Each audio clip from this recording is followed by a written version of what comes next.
Kalena dhamma sawanang etamang kalamutamang. Part 9B Dhamma in English 2014 dan 2015 versi bahasa Indonesia. Sebuah koleksi ceramah Dhamma berlokasi di Chula Dhammasala, Khao Chi-on, Wat Yanasangwararam, Chonburi oleh Pra Ajahn Suchat Abhijato. Judul asli Dhamma in English 2014 and 2015. Penerjemah Siddhartha Surya Metta. Editor Wilisiana Surya Metta. Proofreader Margareta Naga Prilianti. Sampul dan tata letak Leonard Halim. Edisi pertama Februari 2020, Jakarta. Dhamma in English 2014 and 2015, a collection of Dhamma talks in English by Pra Ajahn Suchat Abhijato, copyright Pra Suchat 2018. Hanya untuk distribusi gratis. Dhamma seharusnya tidak diperdagangkan layaknya barang di pasar. Izin untuk mereproduksi isi yang termuat dalam publikasi ini dengan cara apapun untuk tujuan non-komersial sebagai sebuah hadiah Dhamma di sini sudah diberikan. Tidak perlu memperoleh izin lebih lanjut. Reproduksi dengan cara apapun untuk keuntungan komersial dilarang secara tegas. Isi yang termuat dalam publikasi ini tidak boleh dimodifikasi dengan cara apapun.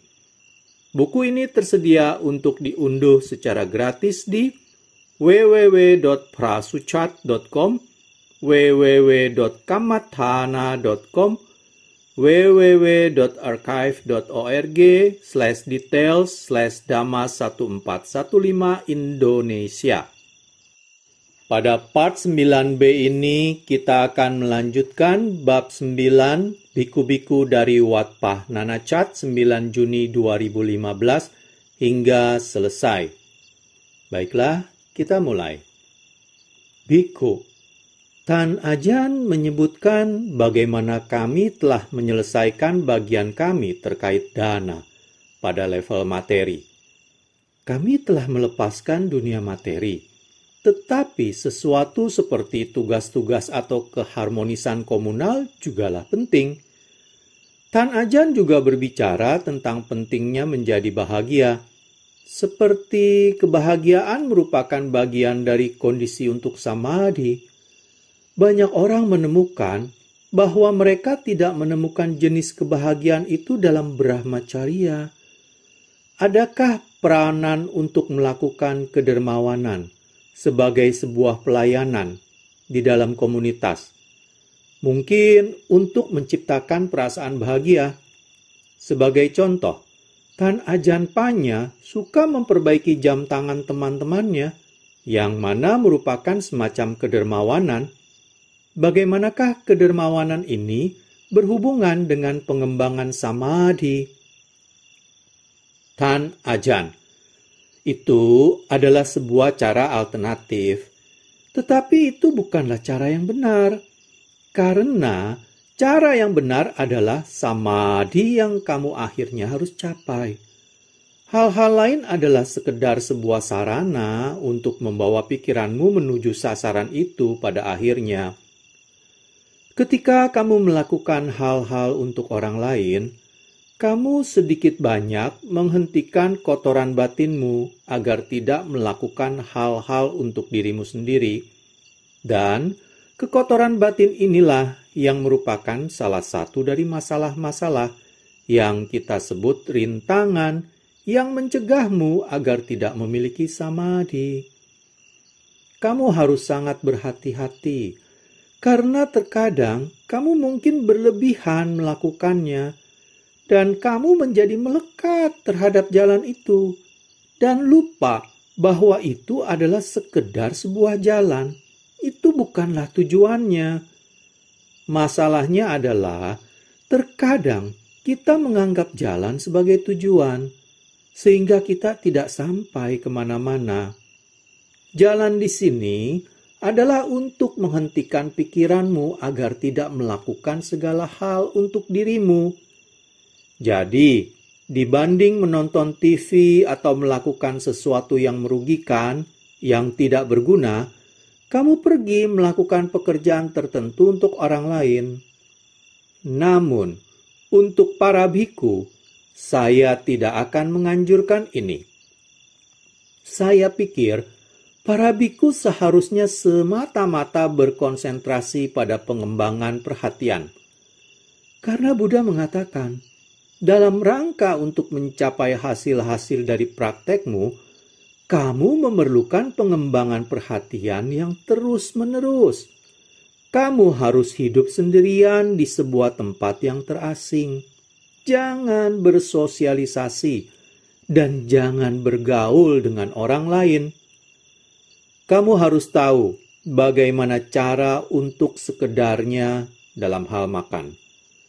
Kamu harus senantiasa menjaga indera-inderamu. Jadi, ketika kamu membantu orang lain, kamu umumnya tidak menjaga indera-inderamu. Kamu sebenarnya sedang membuka gerbang untuk membiarkan pikiranmu pergi keluar menuju semua indera. Jadi, saya pikir itu bukanlah cara yang tepat. Kecuali jika kamu tidak dapat melakukan keempat hal ini yang Buddha syaratkan kamu untuk lakukan, maka mungkin kamu harus kembali dan melakukan pekerjaan prasyarat ini terlebih dahulu, melakukan hal-hal untuk orang lain. Namun, akhirnya melakukan hal-hal untuk orang lain adalah untuk mengurangi keinginanmu untuk melakukan hal-hal bagi dirimu sendiri. Kemudian, kamu dapat kembali ke tempatmu, sendirian, menyendiri dan mengembangkan perhatian. Bhikkhu, bolehkah saya bertanya tentang diri Tan Ajahn? Ketika Tan Ajahn bersama dengan Luangta Mahaboa sejak tahun-tahun awal, ketika Tan Ajahn baru saja ditahbis. Berapa tahun Tan Ajahn berada di sana? Tan Ajahn, saya berada di sana selama 9 wasa. Pada 5 wasa pertama, saya tidak pernah meninggalkan wihara. Setelah saya menyelesaikan 5 wasa pertama saya meminta izin pulang ke rumah untuk mengunjungi orang tua saya selama sekitar 2 minggu. Kemudian saya kembali. Pada wasa ke-8, saya meminta izin keluar untuk kedua kalinya, yang mana saya tinggal lebih lama, sekitar 3-4 bulan. Dan kemudian saya kembali untuk wasa terakhir saya, wasa ke-9. Setelah wasa ke-9, saya mendapat kabar dari rumah bahwa ayah saya menderita kanker stadium akhir. Jadi, saya meminta izin untuk datang dan tinggal di sini dan saya tidak pernah kembali. Setelah upacara kematian ayah saya datang untuk tinggal di sini. Saya telah berada di sini sejak 1984, sekitar 31 tahun. Bhikkhu, dapatkah Tan Ajahn berbagi sesuatu seperti kehidupan bersama Tan Ajahn Mahaboa? Apa yang akan Tan Ajahn sampaikan tentang satu atau beberapa hal yang Tan Ajahn rasa paling penting atau paling berharga? Tan Ajahn, beliau menyediakan kami sebuah tempat untuk berpraktek. Beliau menyediakan lingkungan untuk praktek. Beliau mencoba untuk menjaga kegiatan eksternal seminimum mungkin, seperti membangun kuti-kuti atau kegiatan lain semacamnya. Jika ada pekerjaan pembangunan, beliau cenderung memperkerjakan umat awam dan bukan para biku. Beliau mau memberi para biku seluruh waktu untuk berpraktek. Itulah yang saya sukai dari wiharanya. Ketika saya akan ditahbis, saya sedang mencari wihara semacam itu. praktek saja dan tidak ada aktivitas-aktivitas lain seperti undangan makan keluar atau chanting atau segala macam urusan ritual. Saya sekedar mau berpraktek. Wat Pa Bantat persis demikian pada masa itu. Wihara itu sangat sunyi, tidak ada listrik dan tidak ada air ledeng. Kita harus mengambil air dari sumur. Ada sangat sedikit orang pada waktu itu, karena Tan Ajahn sangat ketat terhadap umat awam. Umat awam takut kepadanya, sehingga mereka lebih memilih pergi ke guru-guru lain dibanding pergi menemuinya. Saya pikir beliau mau berkonsentrasi mengajari para biku. Ketika kamu memiliki banyak umat awam yang datang ke wihara, itu dapat menciptakan banyak pekerjaan bagi para biku untuk menjaga dan mengurus hal-hal. Jadi, beliau mencoba untuk membuat umat awam menjauh dengan bersikap sangat ketat dan tidak akomodatif. Itu sangatlah baik. Beliau sangatlah ketat dengan para biku dan jumlah para biku juga. Ketika saya berada di sana, ada sekitar 18 biku. Tetapi beliau kemudian mulai menambah jumlahnya. Pada waktu saya pergi, di sana ada sekitar 26 biku. Beliau mengatakan bahwa kuantitas dapat menghancurkan kualitas. Beliau mau memiliki biku-biku dalam jumlah yang kecil agar beliau dapat berkonsentrasi pada masing-masing orang. Biku, apakah Tan Ajahn Mahaboa memberikan instruksi-instruksi perorangan? Ataukah Tan Ajahn Mahaboa memberikan instruksi-instruksi umum dan Tan Ajahn Mahaboa akan tahu apa yang harus disampaikan pada waktu-waktu tertentu? Tan Ajahn, biasanya beliau akan mengadakan sebuah pertemuan. Ketika saya pertama kali pergi ke sana, beliau mengadakan sebuah pertemuan setiap 4 atau 5 hari. Tetapi seiring kesehatannya menurun dan seiring beliau menua, jeda antara pertemuan menjadi 7 hari atau kadang-kadang 2 minggu. Beliau berpikir bahwa memberikan instruksi kepada para biku adalah hal yang terpenting bagi para biku. Sehingga beliau mencoba mengadakan sebuah pertemuan untuk memberikan ceramah-ceramah dhamma. Ceramah-ceramah dhammanya selalu terbagi menjadi 2 bagian.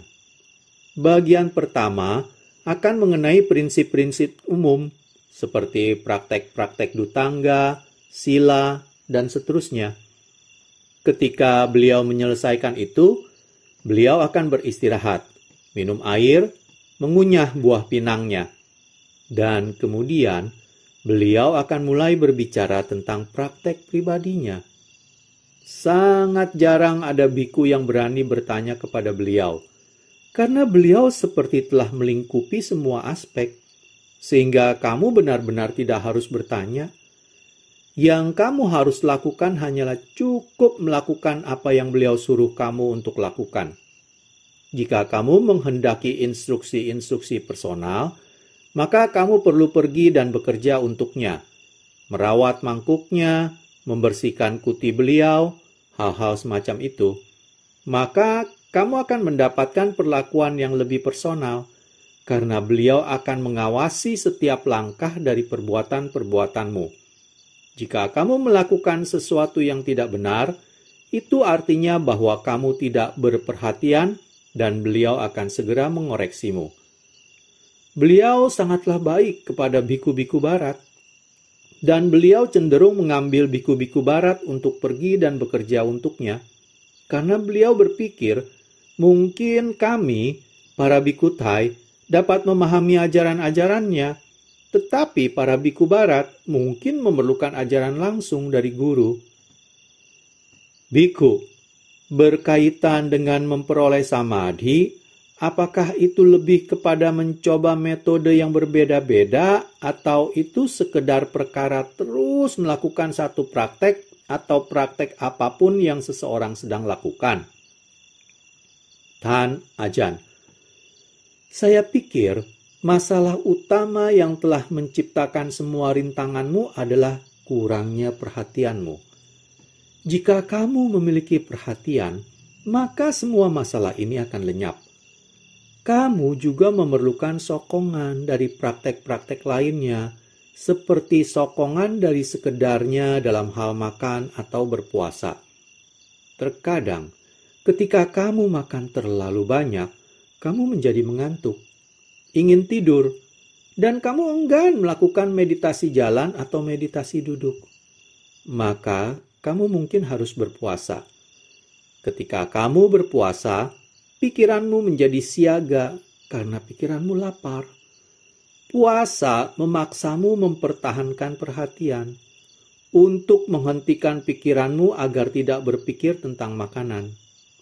Dengan melakukan ini, kamu memperoleh perhatian, dan ketika kamu duduk dalam samadhi, pikiranmu menjadi damai dan tenang, dan rasa lapar lenyap, karena sebagian besar rasa lapar muncul dari pikiran dan bukan dari tubuh. Ada dua jenis rasa lapar, rasa lapar fisik dan rasa lapar mental.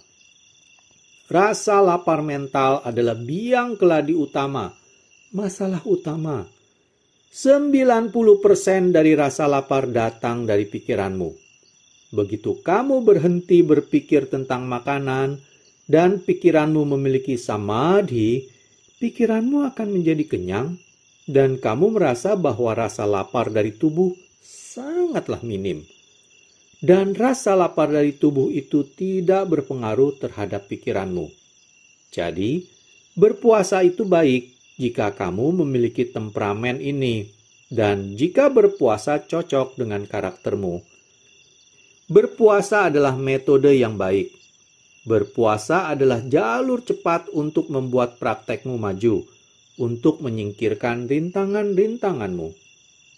Ketika saya pertama memulai praktek saya masih memiliki masalah-masalah dengan memikirkan makanan di malam hari. Pikiran masih berpikir tentang makanan.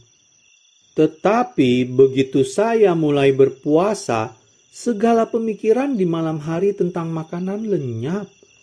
Jadi, berpuasa sangatlah baik. Ini dianggap sebagai bagian dari instruksi Buddha, sekedarnya dalam hal makan.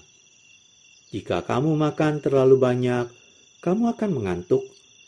Terkadang, bahkan makan sekali sehari bisa menjadi terlalu banyak bagi seorang praktisi, sehingga kamu mungkin harus melewatkan makan.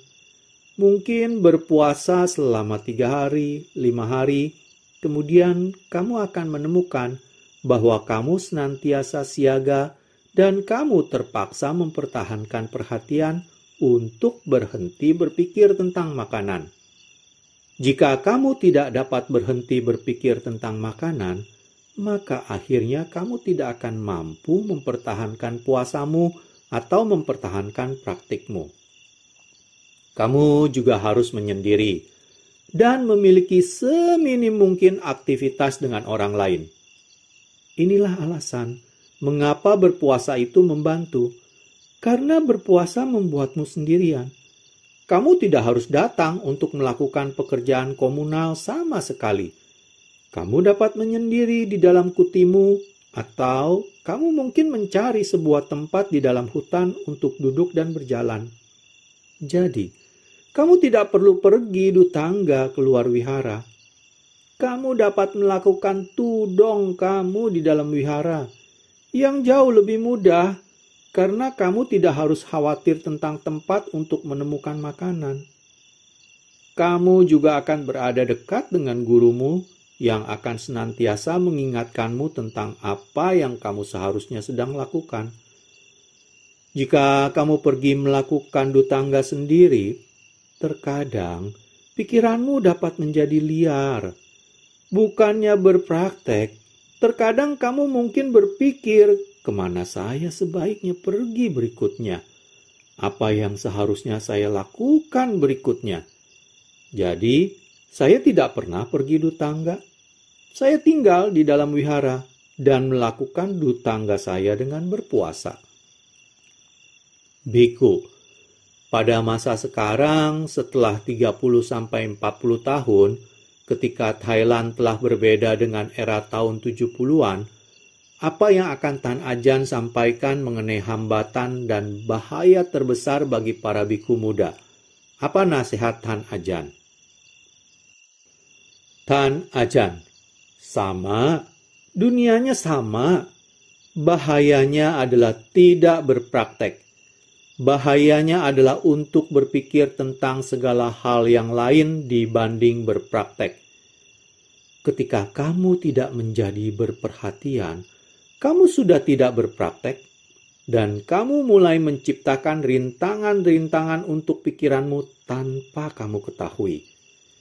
Jika kamu dapat mempertahankan perhatian, kamu dapat menyingkirkan semua rintangan. Jadi, Buddha mengatakan, perhatian adalah alat yang paling penting di dalam praktek. Dhamma yang paling besar, dhamma yang unggul, bukanlah panya atau samadhi, melainkan perhatian atau sati. Beliau mengibaratkan sati seperti tapak kaki seekor gajah, sementara dhamma lainnya seperti tapak kaki binatang lainnya. Tapak kaki gajah dapat melingkupi tapak kaki dari semua binatang lain. Itulah bagaimana pentingnya perhatian itu. Itulah alasan mengapa Satipatthana Sutta sangatlah penting. Jika kamu dapat membaca dan memahami serta dapat berpraktek mengikuti instruksi-instruksi di dalam Satipatthana Sutta, Buddha mengatakan kamu dapat mencapai pencerahan dalam 7 hari, 7 bulan, atau maksimal 7 tahun. Jadi, janganlah lupakan ini. Inilah hal yang paling penting, yaitu perhatian. Untuk mampu berperhatian, kamu harus menyendiri, tinggal di tempat terasing, karena kemudian kamu tidak akan memiliki gangguan untuk pengembangan perhatianmu. Ketika kamu menjadi terlibat dengan orang-orang dan hal-hal, pikiranmu akan mulai hanyut bersama peristiwa-peristiwa, bersama kejadian-kejadian, kemudian kamu tidak berperhatian dan keinginanmu mulai bermunculan. Jadi, cobalah mencari keasingan. Berdiam dalam keasingan, tubuh dan pikiran. Pertama, tubuh harus terasing. Ketika tubuh terasing, maka pikiran akan menjadi terasing. Ketika tubuh tidak terasing, maka pikiran akan menjadi terlibat dengan hal-hal lain yang tubuh jumpai. Asingkan tubuh dan kembangkan perhatian, maka segalanya akan datang. Samadhi akan datang. Begitu kamu memiliki samadhi, belajarlah bagaimana cara memperpanjang samadhi dengan menyelidiki tubuh, wedana, dan citta untuk melihat bahwa tubuh, wedana, dan citta semua anicang, dukkang, dan anatta. Begitu kamu melihat tubuh, wedana, dan citta semua anicang, dukkang, dan anatta, maka kamu dapat membiarkan mereka sendiri. Saat ini, kamu mau mengelola semua hal ini. Kamu mau mengelola tubuhmu, wedanamu, dan cittamu. Ini salah, karena kamu tidak bisa. Bukannya membawakan kedamaian kepadamu, kamu sedang membawakan duka kepada dirimu sendiri dengan mencoba mengelola sesuatu yang tidak dapat dikelola. Bhikkhu, dapatkah saya bertanya tentang dasar awal dari praktek objek meditasi? Ketika saya menggunakan parikama Buddha atau anapanasati sebagai objek meditasi, Apakah sasarannya untuk mendapatkan perasaan tubuh yang menyeluruh, untuk mempertahankan perasaan di dalam tubuh tersebut? Apakah ini disebut sati? Tan Ajan. Tidak. Sasarannya adalah untuk berhenti berpikir, untuk menghentikan pikiran agar tidak mengembara ke seluruh dunia. Bawalah pikiran kembali ke saat ini, ke sini dan kini. Biku, apakah sini dan kini itu maksudnya di dalam tubuh? Tan Ajan, jika kamu berada bersama dengan tubuhmu, maka kamu tidak akan pergi kemana-mana. Kamu berada di saat ini. Ketika kamu berada di saat ini, kamu siap untuk masuk ke dalam samadhi. Samadhi dapat terjadi ketika pikiran ada di saat ini. Bhikkhu, apakah kita memfokuskan perhatian kita pada tubuh kita? Dan jika kita tidak dapat melakukannya, maka kita menggunakan pekerjaan persiapan dari parikama?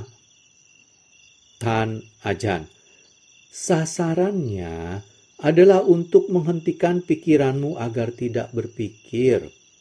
Jika pikiranmu sedang berpikir, entah bagaimana, kamu seharusnya menghentikan pikiran yang sedang berpikir itu dengan menggunakan tubuh sebagai sebuah titik fokus atau menggunakan parikama, seperti sebuah mantra sebagai titik fokusmu untuk menghentikan pemikiranmu.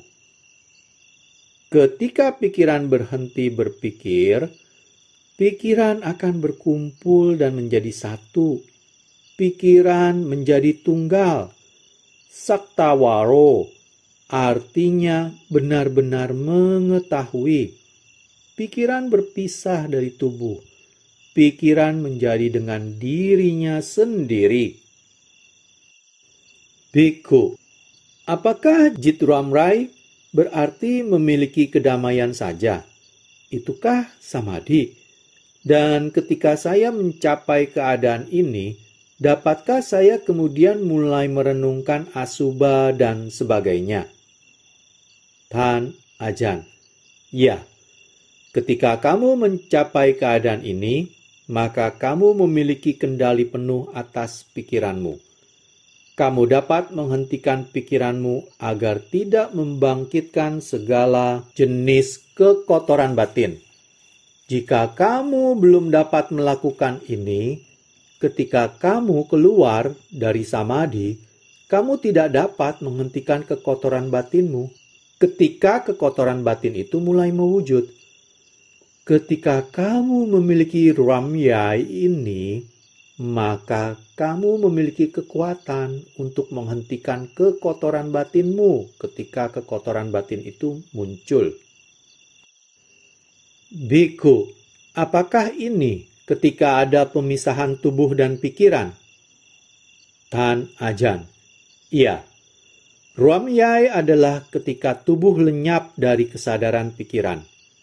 Itu seperti tidak ada tubuh lagi, sehingga sedikit banyak kamu dapat melihat bahwa pikiran dan tubuh adalah dua hal yang terpisah. Kamu dapat menyimpulkan dari fakta ini bahwa apapun yang terjadi pada tubuh tidak terjadi pada pikiran. Kamu dapat menggunakan fakta ini sebagai sebuah dasar untuk menyelidiki tubuhmu, untuk melihat bahwa tubuh bukanlah pikiran, dan kemudian kamu dapat merelakan tubuh. Bhikkhu, jadi bahkan ketika Tan Ajan bangkit berdiri, akankah pemisahan tersebut bertahan untuk jangka waktu yang lama setelahnya? Tan Ajan, tidak. Ketika kamu keluar dari samadhi, pemisahan tersebut, tubuh dan pikiran, akan bergabung kembali. Kemudian, kamu perlu menggunakan kebijaksanaan untuk mengingatkan dirimu bahwa kita adalah dua bagian yang berbeda. Tetapi, kita bersama saat ini, dan kita harus tidak melekat pada tubuh ini, karena tubuh hanyalah bagian yang sementara dari hidup kita. Kita seharusnya tetap bersama pikiran. Cukup menyadari, cukup mengetahui. Jangan memiliki keinginan sama sekali untuk memiliki sesuatu apapun tetap bersamamu di sepanjang waktu. Karena kamu tidak bisa. Segala hal datang dan pergi. Itulah tugas dari kebijaksanaan ketika kamu keluar dari samadhi. Untuk mengingatkan dirimu bahwa pikiran bukanlah tubuh. Untuk mengingatkan pikiran bahwa suatu hari tubuh akan lenyap. Pikiran akan berpisah dari tubuh selamanya dan melekat pada tubuh hanya akan menciptakan duka di dalam pikiran. Jika kamu tidak mau duka sama sekali, maka kamu akan sekedar harus membiarkan tubuh itu pergi.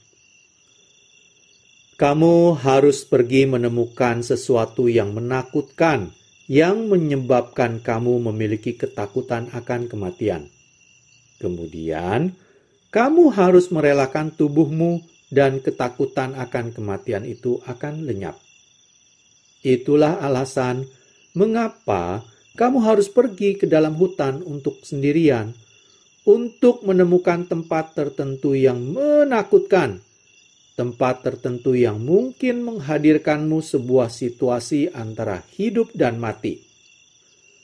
Ketika kamu menghadapi sesuatu seperti seekor harimau atau seekor ular, maka kamu dapat memiliki sebuah pilihan antara melekat atau merelakan.